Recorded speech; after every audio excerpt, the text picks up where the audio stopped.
Seberapa optimistis kita pemirsa dengan sikap Israel terhadap kesepakatan gencatan senjata ini ya? Sudah bergabung bersama kami di siang hari ini dari luar studio pengamat Timur Tengah Yon Mahmudi. Selamat siang Prof.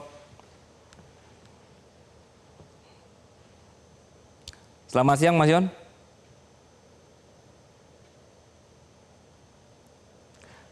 Mas Yon bisa mendengar suara saya? Halo ya. Iya, oke. Mas Yon, jadi kalau misalnya kita melihat kesepakatan ini, berarti ini akan mulai berlaku di jam 1:30 siang waktu Indonesia Barat, begitu ya Mas Yon ya. Nah kalau misalnya ini Israel kemudian melanggar lagi, siapa yang bisa memberi sanksi? Ya, tentu di dalam upaya untuk membawa gencatan senjata itu bisa dilakukan memang ada garantornya ya. Dari pihak yang menjadi garantor itu kan pertama adalah Amerika Serikat, kemudian Qatar dan Mesir. Nah, Amerika Serikat menjadi garantor bagi Israel, sementara Mesir dan Qatar menjadi garantor bagi kelompok Hamas dan faksi Palestina yang lain.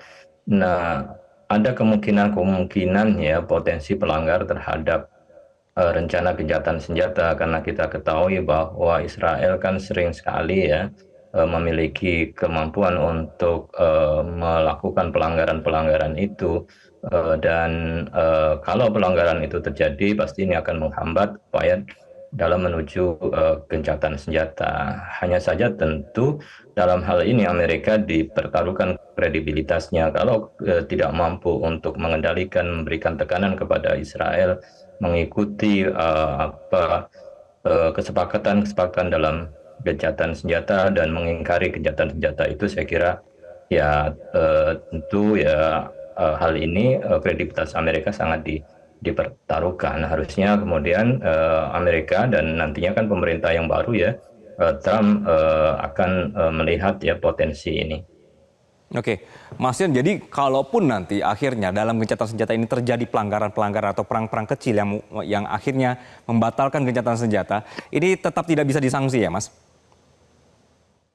Karena tidak ada sanksi yang mengikat ya, ini menyangkut kesepakatan negosiasi antara dua negara yang melakukan ya upaya menuju perdamaian, dan masing-masing bisa sewaktu-waktu menarik diri ya apabila ada pelanggaran-pelanggaran yang dilakukan atau dirasa bahwa itu tidak sesuai dengan kesepakatan, karena tidak ada aturan yang mengikat ya bagaimana kemudian sanksi itu dijatuhkan. Tentu ini kan menyangkut masalah moralitas ya, dan kepercayaan, sejauh mana kemudian masing-masing mengedepankan kepercayaan yang sudah diberikan guna untuk mencapai tujuan ya dalam gencatan senjata. Ya resikonya kalau ada yang melanggar ya bisa saja perjanjian itu kemudian menjadi bubar, tapi tentu ini akan dikawal ya sedemikian rupa oleh pihak-pihak yang menjadi garantor yang merasa yakin bahwa kesepakatan ini bisa dijalankan. Oke, kita bisa percaya dengan pemerintahan Amerika yang baru misalnya nanti di bawah Trump, Mas Yon?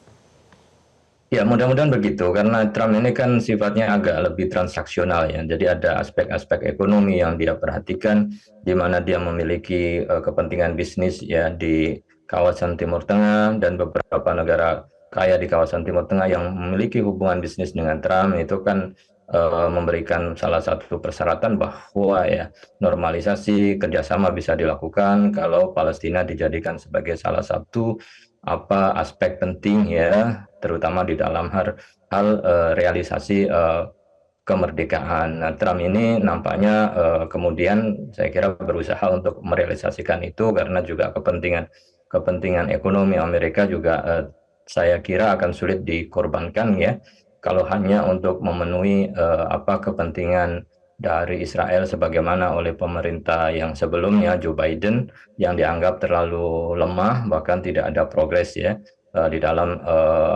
perdamaian di kawasan Timur Tengah. Walaupun juga Joe Biden mengklaim bahwa kesepakatan gencatan senjata itu tidak lepas ya dari upaya pemerintah yang dilakukan saat ini. Tapi saya melihat bahwa kontribusi dari pemerintahan baru walaupun belum terpilih saya kira cukup besar juga ya untuk memantau dan memastikan jalannya gencatan senjata ini bisa berlangsung dengan baik. Oke. Mas Yon, meskipun transaksional untuk Trump nanti ya begitu, tapi kita sama-sama tahu bahwa di bawah Trump dulu kedutaan juga dipindah ke Yerusalem begitu, bahwa dia sangat pro sekali dengan Israel ini.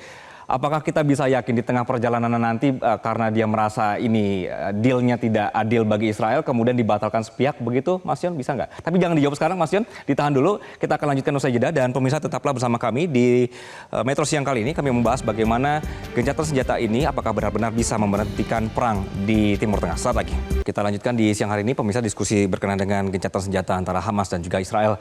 Mas Yon, kita tahu bahwa ini juga di dalam negerinya Israel ada desakan terhadap Netanyahu yang dianggap tidak mampu menghandle isu ini dengan baik sehingga banyak warga yang tidak terselamatkan begitu disandra oleh pihak Hamas. Nah, kita tahu poin-poin dari kesepakatannya adalah ini swap prisoners gitu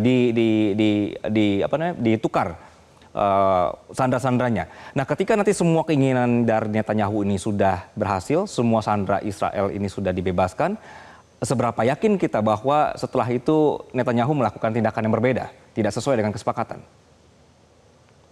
Ya, kalau kita lihat poin-poin di dalam perjanjian gencatan senjata itu kan dibagi dalam 3 tahapan ya. Tahapan pertama, kedua, dan ketiga.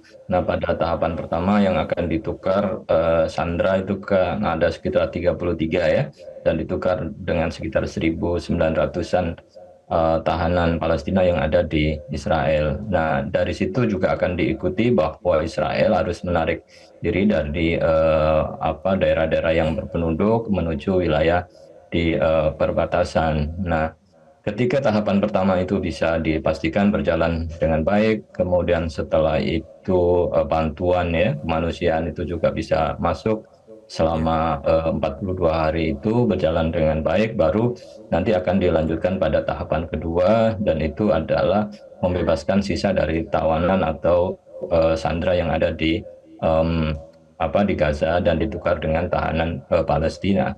Nah, dengan adanya tahapan-tahapan itu kan bisa dipastikan ya sejauh mana kemudian etikat baik ya Israel untuk bisa menepati perjanjian yang ada, yang pada akhirnya ketika sandra itu akan ditukar dengan tawanan perang tahanan ya Palestina yang ada di Israel dalam jumlah sisanya itu, maka tentu disyaratkan bahwa Israel akan meninggalkan ya wilayah Gaza secara keseluruhan. Baru setelah itu dilakukan rekonstruksi. Nah, kalau dari tahapan pertama sudah ada indikasi pelanggaran dan tidak ada upaya untuk menepati itu, ya bisa dipastikan bahwa perjanjian itu gagal dan sisa dari tahanan itu tidak akan diserahkan oleh Hamas.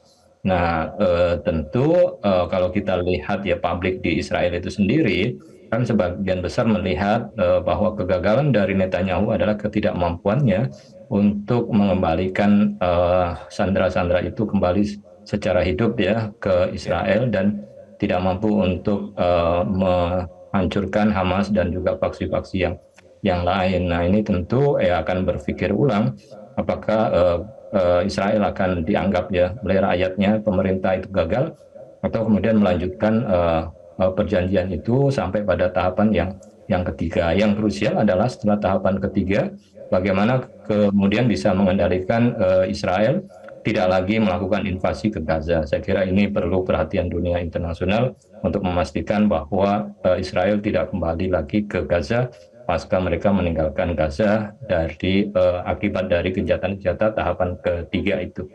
Oke, jadi Anda juga yakin ya bahwa Netanyahu juga akan membutuhkan dukungan publiknya sendiri ya dalam kesepakatan ini ya, Mas Yon ya.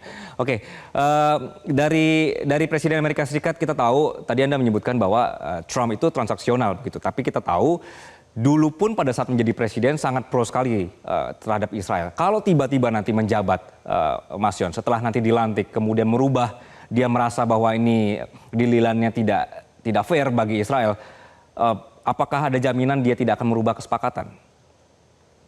Ya, memang yang problematik dari Trump itu kan cepat berubah dan kebijakannya susah untuk diukur ya, kadang tiba-tiba atau kontroversial. Tetapi itu yang memberikan celah ya dibandingkan dengan Joe Biden yang kebijakannya tidak mengalami perubahan sehingga tidak ada potensi bagi Palestina untuk mengalami perubahan. Nah, justru adanya potensi perubahan itu dalam tanda petik juga memberikan ruang ya bagi Palestina untuk kemudian mendapatkan keadilannya. Hanya saja ya harus dipastikan bahwa ya Trump sendiri bisa walaupun tentu keberpihakan ke Israel sudah sangat jelas, tetapi juga tentu bisa juga ya memperhatikan aspek yang lain. Sebagaimana janjinya dalam kampanye, Trump kan berusaha untuk menarik publik Muslim ya dari keturunan Arab yang ada di Amerika dan Muslim di sana dengan mengatakan bahwa yang salah satu dalam kampanye